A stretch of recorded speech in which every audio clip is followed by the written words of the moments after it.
My guest today is founder and executive director of the Lewy Body Resource Center, Norma Loeb. Now, Norma's knowledge and experience with Lewy body dementia began with the personal care of her mother, Lillian, who had LBD for many years. Now, Norma has been facilitating the only New York metro area LBD caregiver support groups since 2008. And she also leads a national group for people living with LBD, which has been lauded. Now, she served on the board of directors of the Lewy Body Dementia Association for 3 years before launching the LBD Resource Center in 2016 to provide much needed support and resources on more personal and connective levels. Now, Norma worked as an executive assistant to the CFO at the New York Times Company for over 20 years. And while there, she served as chairperson of the Work-Life Committee of the New York Times Women's Affinity Group and initiated and ran their eldercare support group. So her expertise working with the top executives at the Times, as well as her managerial experience as executive director and the co-founder of What Better Looks Like, a nonprofit organization which partners with communities to help individuals imagine, articulate, and create visions for a better world, has prepared her to lead the LBD Resource Center, which is a very dear foundation to her heart. So, ladies and gentlemen, let's welcome founder and executive director of the Lewy Body Resource Center to the show, Norma Loeb. Welcome, Norma. Thank you so much, Ward. Thank you for having me. Well, you have a personal story as a caregiver to your mother, Lillian, who had Lewy body dementia. How did you first realize she had it, and how long did she suffer with the condition? She let me know that she was having trouble with her checkbook, and she was extremely good with numbers, so that was not a normal thing for her. And when I looked at the checkbook, she definitely was making many mistakes and couldn't handle it at all. So we did, and I can tell you at this point, that was when she was 75. That right now is 25 years ago. And there are many stories in how long it took to get diagnosed, which took 3.5 years. But the first time she went to her internist at 75, who told her it was a normal part of aging. I want everyone to know it is not a normal part of aging. And from that time and on, she was misdiagnosed with Alzheimer's. 2 years later, a geriatrician who didn't understand the disease either watched her walk and said, I think she has Parkinson's. And I went, "Huh?" And I said, why? And he said, it's the way she's walking. And I said, she's been walking like that for the 2 years I'm bringing her here. But Ward, I didn't know what that looked like. And finally, after 3.5 years, a doctor at Mount Sinai in New York diagnosed her and thought that's what she must have. And when I went home and looked at the little information that was online, she had almost all of the multiple symptoms that were listed. So, was it very frustrating at that time to realize that the information on Lewy body dementia was almost non-existent to those that are suffering with it, but especially for people who are going to be taking care of people with LBD? Absolutely. It was very frustrating. And it took me a good year to get as much information as I could. And I remember somebody saying to me, well, why didn't you go to a social worker? A social worker could have helped you with many of those things. And part of the issue is I didn't know to go to a social worker. Where do you find a social worker? And I didn't want anyone to go through all that I did, which is why eventually I started leading the support groups, because I had so much information to share and all the frustration and what I knew that other people would have to go through, and eventually why I started the Resource Center. So you said that your mother was 75 years old 25 years ago, right? Yes. Okay. And ladies and gentlemen, you have to try to do the math here. That is before the iPhone was invented, which means there's no apps. A lot of people, if you're trying to get online, you're probably going through some crazy slow dial-up situation and trying to find information. So the internet wasn't really fully, I guess, built and in its prime until actually till now. So I can see where it would be extremely frustrating to find information. Yes, and particularly for caregivers, there's such a burden with this disease, mainly because it's different from Alzheimer's, it's different from Parkinson's because and I can talk about some of the symptoms because Alzheimer's is mainly about losing memory. And that will happen to someone with Lewy body, but at the beginning, it's generally problems with multitasking and problem solving in addition to the physical aspects and the symptoms of Parkinson's disease, a visual spatial component, a REM sleep disorder where people thrash in their sleeps, and most of all, hallucinations and fluctuations. And I want to say, if people don't remember anything else, please remember the fluctuations because it's key to knowing the difference. Someone with Lewy body can have a regular conversation with you, and then later on that day or later on that week, they may not be able to answer a simple question. But then it's as if a light switch went off and they're able to speak with you like they normally would.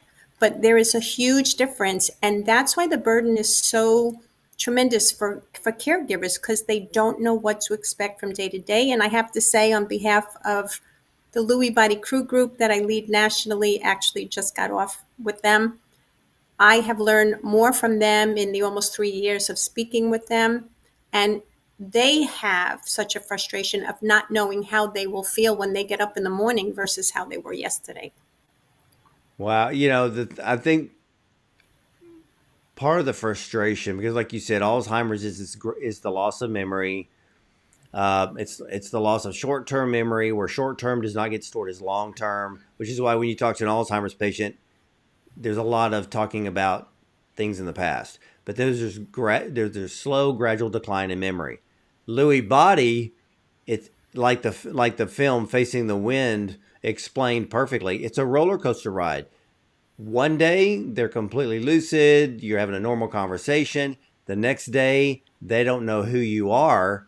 And I feel for the caregivers because they don't know what day they're going to have. Ward, it's so true. And they have very difficult days. There are many times when there are a lot of behavior issues with the disease. If someone is having hallucinations or delusions or something called Capgras syndrome, when they think their spouse is an imposter and they'll say, "You're the bad Mary. What did you do with the good one?" And generally speaking, these are people who have been married for over 50 years. It's so upsetting. People don't know how to handle it.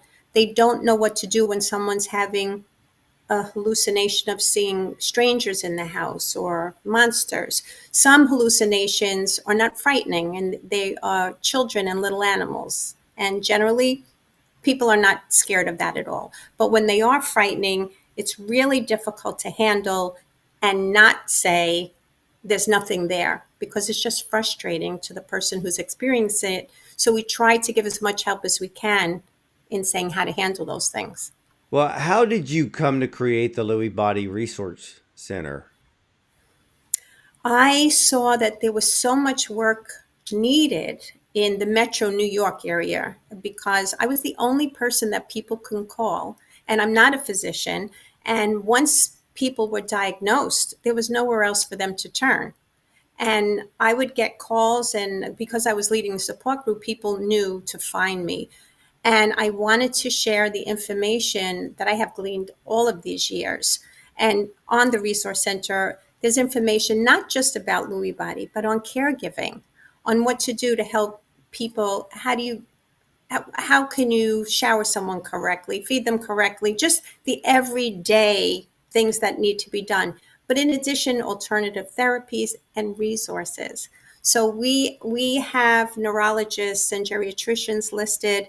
We have physical therapists, occupational therapists, and other things such as veterans information, daycare centers, so that people will know where to go and be a one-stop place because, as I mentioned, there are so many different symptoms with this disease that you could be looking in a minimum of 20 different places and have to go from website to website. So my hope was to have everything I had learned on this site, which has many, many pages of information.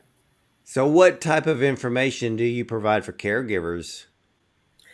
We now have the only life helpline in the United States that people can call 365 days a year. We know that Lewy Body does not take a break, and neither do we. And we have everyone who answers the helpline is a volunteer.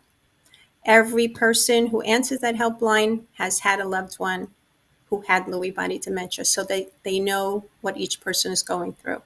In addition to that, we have support groups locally and nationally, all on Zoom, also led either I lead a couple of them, and also led by other caregivers who have gone through this to help them. So one for people, actually two different ones for people who have Lewy body, caregivers on the West Coast, East Coast, and for early onset.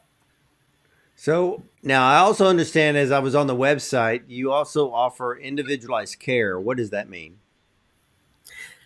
Well, it's when you do call the helpline, or especially if people contact me directly, it is it's about focusing on that particular person for everything that we do, because no two people with Lewy body are alike. I know this sentence has been said many times: if you meet one person with Lewy body, you've met one, but it's very true. And that's why if people are asking what stage is someone in, how long are they going to live, there is no such thing. There is, every person is so different. So when I say individualized care, it's about focusing on where this person is at this moment and how we can best make their lives more pleasant and to help the caregivers live a life that is not strained every single day. When I talked to Mary Lou Falcone and her husband Nikki, who had LBD, from the point of diagnosis, he passed away 17 months later. And how long did your mother have LBD? I'm glad you brought up that point, because it's exactly focusing on what I just said. Nikki, her husband, lived for 17 months. My mother had it for 18 long years. And so she was bedridden the last 8 years. She lived with me, and I had 24-hour care for her, which is exactly why I know what this disease is from the beginning until literally her last breath. I was with her. And so she had every single symptom, but she progressed slowly. She was getting wonderful care. She was getting a lot of love, but it certainly wasn't easy for her. But that's to show you the difference that people live. You can't guess. It Exactly. really depends on other physical issues, the care that you're getting, your genetics, and nobody knows. Well, yeah, because even in the film, the new film documentary "Facing the Wind," which focuses on LBD dementia sufferers, but also more importantly, the caregivers Yes. and the couples that they show, you can see the different levels of the LBD where they're at. And there is one particular man in the film, his name's Curry. You never see the LBD show up anytime he's on camera. Now, he has this one moment where he's trying to remember something, but the way that he's trying to remember it, you look at it as if, yeah, I would have that same problem, you know. But his looks like to progress extremely slow, where the other ones they were a little, not a little faster, quite a bit faster. Yes, and I know Curry. I have spoken to Curry. He's a friend. He has become a friend. He's a wonderful man who has helped so many, and I don't even know how he continues leading his support groups and all that he does with the. They have weekly meetings, and they have a roller coaster podcast weekly, is what I'm saying. I'm sorry, as well as support groups. I don't know how he does it. He has been progressing more slowly, but he definitely has days that he does not do well, which is exactly the point, as you said, how it's shown in Facing the Wind is showing these few people, which I'm grateful, really grateful to the filmmakers and the way it was made. But it doesn't depict how every single person moves in this disease. Yeah, and to me, it adds a bit of frustration and confusion about this disease, why it is so difficult to diagnose, because regardless where anybody lives, let's just say in America, if you live in a rural area, you may never find a doctor to diagnose someone correctly. Then you may have someone in a major metropolitan city. Maybe they do get diagnosed correctly, but there are other people who may not because they don't know the doctors. So on your website, do you provide a list of doctors who are known to properly diagnose if someone is suspected to have LBD? We do, particularly in the New York area, but we also have others in Florida. We have listings of neurologists throughout the country and 15 other countries. But my best suggestion for people, because things change and they're not near everybody everywhere, is to find the nearest well respected medical center in their community and find a movement disorder neurologist. They generally can recognize it a little bit sooner. Not necessarily, many other neurologists can recognize it also. But the reason it's so hard to diagnose is because many of the symptoms I mentioned don't show up in a doctor's visit. So you're not going to see the REM sleep disorder where people are thrashing in their sleep. You may not see that fluctuation because there's something also known as showtime. So that when a person goes to a doctor's office, it's as if they're having one of those really good days that I mentioned before. The light switch is on. You can hardly tell that there's something wrong. And then the spouse or child who brought the person to the doctor's office is saying, oh my God, now it looks like I'm making this up. So all of this is difficult, and that's why I always suggest that people bring a list of every symptom that they notice. Even if they think it's not important, it will help the doctor immensely. And hopefully a good neurologist, a good geriatrician, or neuropsychologist will ask the questions when some of these symptoms are brought up. And when you watch the film, I think Curry is the best example because he had a hard time talking to the doctors because he would go in there, and of course his progression was so slow. He would, in the beginning, he would have a lot of, I guess we would call them good days. The doctor Yes. wouldn't be able to tell, and the doctor's just like, it's all in your head, there's nothing wrong with you. But then he does explain the fact that because he was a long haul truck driver, that he was getting hallucinations as he was driving, especially at night. Yes. And it's so hard and so difficult for all of those who have been misdiagnosed. We have a young woman who leads our early onset group. She's now 43. It's not the norm, but they told her, she was a music teacher who also led yoga, that it's stress, she should meditate, it's hormonal. On top of the frustration of anybody being misdiagnosed, then sometimes it's harder for women because there are other things to blame it on. But I can tell you it's so not unusual for people to be misdiagnosed, particularly if they're going to a GP. This is not something that is going to roll off their tongue. It's just not known the same way, which is why the Resource Center and Mary Lou Falcone's book, which is terrific, and having the support groups and anything we can do, being on the show, which I'm very grateful for, that if we bring awareness, we can make such a difference so people are not misdiagnosed. Because one of the most important reasons for being diagnosed correctly is that people with Lewy body are extremely sensitive to medications, and the wrong ones can make them much worse. So, because I'm not a physician, I won't speak about medications except to mention one because I think it's extremely important.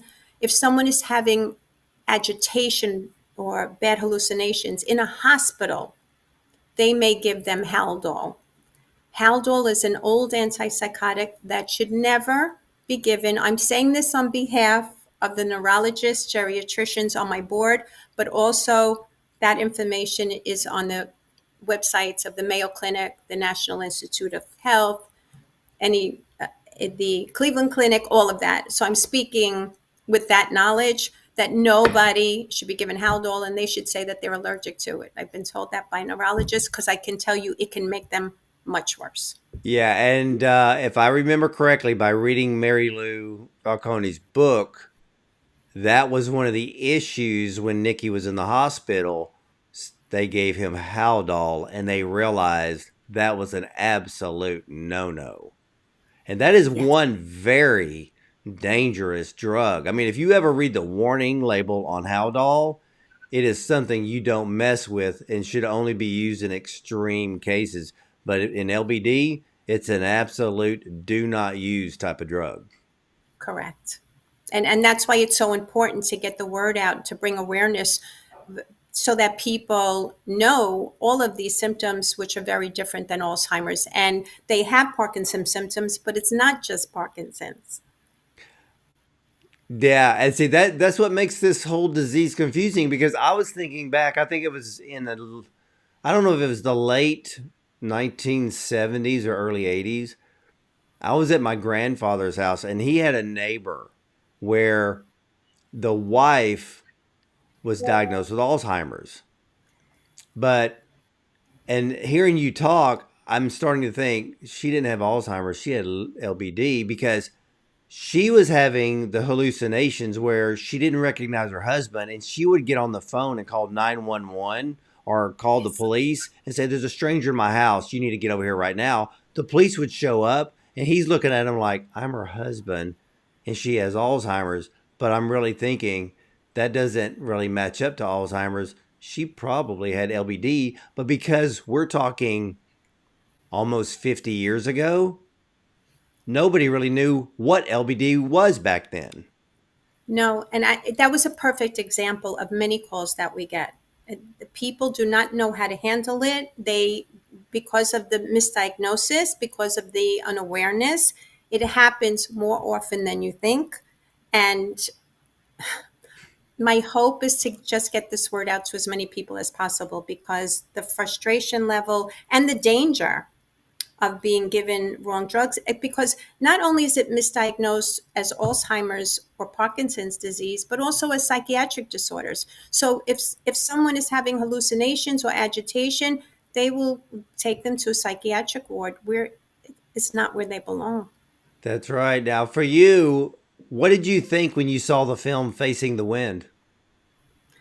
I love the feeling that it gives of the depiction, particularly of the caregivers, because I personally can relate to what Linda and Carla and the other Linda go through in taking care of them. I think it touches your heart because it's so real, it's very authentic, and visually I think it's beautifully done. So I'm very happy with it.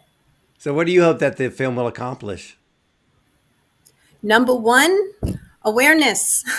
Number one, that Lewy body exists and is different than other diseases. Number two, that to know what caregivers go through, and not just for Lewy body.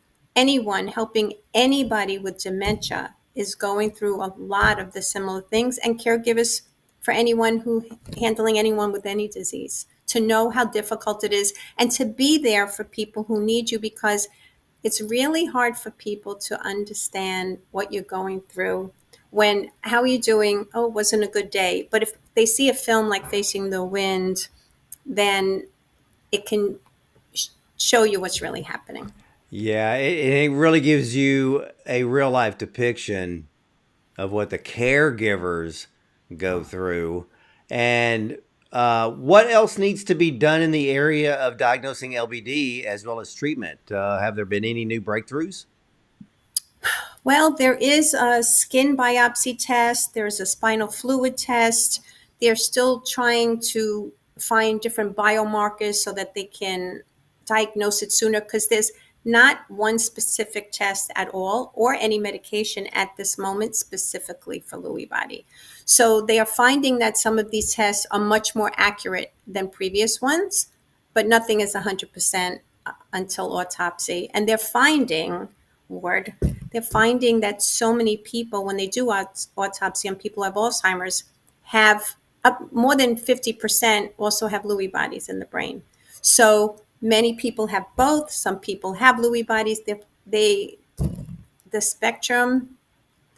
I'm not a scientist, but I can tell you there's a thin line all across. Yeah, yeah. And, I have a friend of mine who's a medical doctor, and he told me straight up, he goes, the only way to truly know if somebody has Alzheimer's is an autopsy. And unfortunately, we can't do that when you're still alive. And that's what makes the any type of disease that's neurological so heartbreaking. But Lewy body dementia ranks at the top of not only one of the most frustrating and confusing diseases, not only for medical science, but also for the caregivers. Now, where can all of my viewers and listeners go to get more information about the Lewy Body Resource Center? Thank you. Our website, the short link to our website is lbdny.org, lbdny.org, and our helpline is 516-218-2026. And we also have an 800 number, which is 833 LBD line. Ah, fantastic. So, ladies and gentlemen, Lewy body dementia, also known as LBD, is the second most common form of progressive dementia, affecting more than 1.4 million Americans. Now, because LBD comes with a host of physical, cognitive, and behavioral symptoms, it often mimics Alzheimer's disease, Parkinson's disease, or a psychiatric disorder.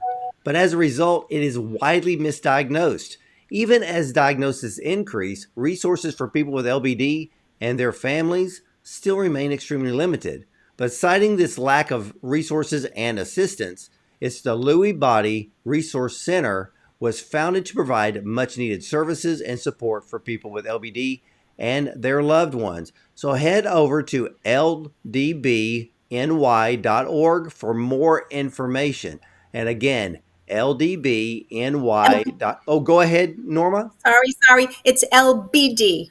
I'm sorry. That's my fault. That's okay. Just LBD. we I'm saying want to help everyone, and I'm thankful for you. LBDNY.org. that's it. It's LBD, Lewy Body NY. So lbdny.org for more information. And we're going to have all of that at the bottom of the screen. So you can go directly to the website and to get more information. And Norma, I want to thank you so much for sharing your story, the film, and most importantly, providing all of the resources to help those who are caring for an LBD patient. Ward, I thank you so much for having me on here today and for bringing awareness to so many more people who had Well, never heard of it. well, you are very welcome. And again, ladies and gentlemen, lbdny.org for all the information. So that way you'll learn more. And if you're a caregiver, this is the number one place you want to get the information. And there is help available right now. So, ladies and gentlemen, I want to thank you for watching and listening. And I'll see you next time.